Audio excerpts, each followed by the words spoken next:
दोस्तों नमस्कार, आप देख रहे हैं जी टाइम 24 न्यूज़। उत्तर प्रदेश की राजनीति में कितना आवश्यकता है अपना दल यश की। चाहे विधानसभा का चुनाव हो फिर या लोकसभा का चुनाव हो, तो सभी चुनाव में उत्तर प्रदेश की राजनीति में सभी दल अपनी पकड़ बना रहे हैं, क्योंकि लोकसभा चुनाव सभी पार्टियां को बहुमत हासिल करने के लिए उत्तर प्रदेश में मजबूत पकड़ बनानी पड़ती है, क्योंकि लोकसभा की सबसे ज़्यादा 80 लोकसभा सीट उत्तर प्रदेश में है। दिल्ली की रास्ता उत्तर प्रदेश से होकर गुजरता है और सभी राजनीतिक पार्टियां अपनी पकड़ उत्तर प्रदेश में मजबूत बनाना चाहती हैं, जैसे कि Bharatiya Janata party, Congress party, Bahujan Samaj party, Samajwadi party या कोई अन्य छोटे बड़े दल। सभी पार्टियां उत्तर प्रदेश में जन समर्थक जुटाकर जनता के वोट को अपने पक्ष में करना चाहती हैं। इन सभी पार्टियों को एक और पार्टी आती है उत्तर प्रदेश की पूर्वांचल में धीरे धीरे उत्तर प्रदेश की पूरी तरह से सक्रिय राजनीति में पकड़ बना रही है। वहीं पर वह पार्टी है अपना दल यश, और अपना दल यश उत्तर प्रदेश में मुख्य राजनीतिक दल बनती चली जा रही है।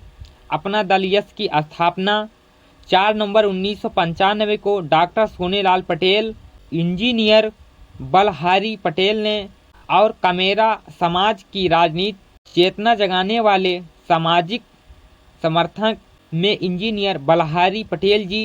अपना दल यश के संस्थापक सोनेलाल पटेल पहले बहुजन समाज पार्टी में थे, लेकिन जब मान्यवर काशीराम जी की मायावती जी के तरफ ज़्यादा महत्व देने लगे तो काशीराम जी से मतभेद होकर डॉक्टर सोनेलाल पटेल ने पिछड़े, कमजोर किसान और मजदूर को लेकर अपना दल की स्थापना की थी। इस रैली को उत्तर प्रदेश की सबसे बड़ी जातीय रैली माना गया है। वहीं इस रैली को अपना दल का मुख्य कारण गठन करने को बताया जाता है। डॉक्टर सोनेलाल पटेल ने अपने दल को उठाने के लिए पूरी जीवन त्याग कर दिया और इसके बाद लोग जुड़ते गए, अपना दल परिवार बढ़ता चला गया था। डॉक्टर सोनेलाल पटेल ने कई बार विधानसभा और लोकसभा का चुनाव भी लड़ा, लेकिन उनको जीत न मिल पाई।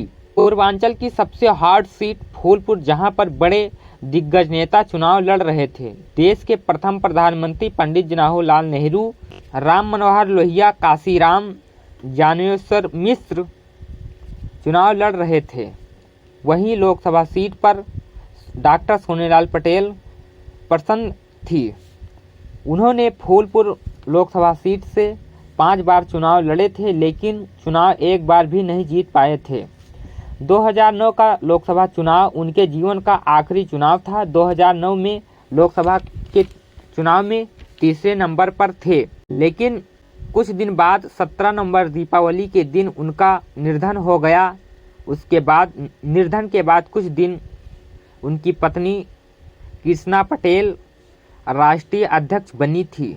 2012 के विधानसभा चुनाव में उनके परिवार की बेटी वाराणसी के रोहिंग्या विधानसभा सीट से चुनाव जीता था और विधायक बनी थी, और पार्टी के राष्ट्रीय महासचिव भी थी।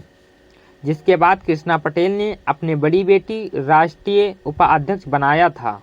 यहीं से पार्टी में अनबन होने लगी थी। फिर 2 वर्ष बाद 2014 का लोकसभा का चुनाव आया और भारतीय जनता पार्टी की लहर थी, तो अपना दल यश ने गठबंधन करके समझौता किया। 2 लोकसभा सीट पर देने को समझौता हुआ, एक मिर्जापुर, दूसरी प्रतापगढ़। अपना दल के प्रत्याशी दोनों लोकसभा सीट पर जीत दर्ज की थी। मिर्जापुर से अनुप्रिया पटेल चुनाव जीता था, प्रतापगढ़ से हरिवंश सिंह चुनाव जीते थे। इसके बाद अनुप्रिया पटेल को केंद्रीय मंत्री बनाया गया था, तो वाराणसी की रोहिंग्या